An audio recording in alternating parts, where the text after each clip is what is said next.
We will, as human beings, always have differences. We need to learn to navigate through these differences. We need to learn to appreciate what the Almighty has bestowed upon us in terms of favor.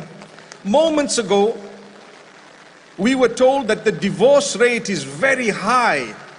Are we not prepared to talk things out? Are we not prepared to work things out? Are we not prepared to sacrifice?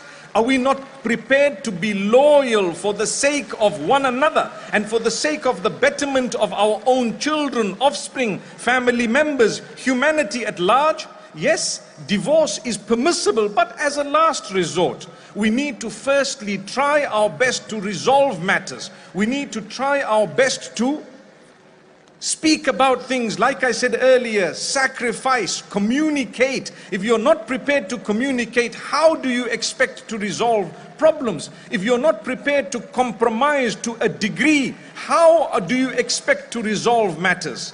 My beloved sisters, my beloved brothers, it's important that when we select a spouse, we follow the instructions of the Almighty. We follow the guidelines of the Prophet Muhammad, peace be upon him. He tells us to look at character. He tells us to look at conduct. He tells us to look at connection with the Maker, known as the Deen, the Akhlaq.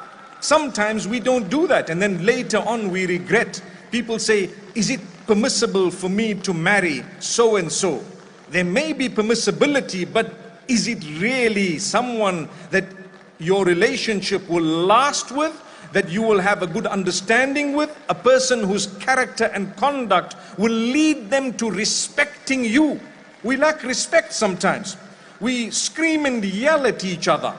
If that is the case, how will the relationship work? We will not be able to solve a family matter if we do not speak respectfully, if we yell and scream, shout and swear. So remember, as a believer, that should not be one of your characteristics at all. Neither with family, nor with those who are not your family. No yelling and swearing and abusing. Unfortunately, it is happening on a daily basis. You have people who come into the home as a husband perhaps, and he thinks he has the full authority to say what he wants and do what he wants in a manner that he wishes, without bearing in mind that he owes answerability to Allah Almighty to begin with. You owe it to Allah. Are you not ashamed of how you speak in the house? Are you not ashamed of how, or the words that you utter?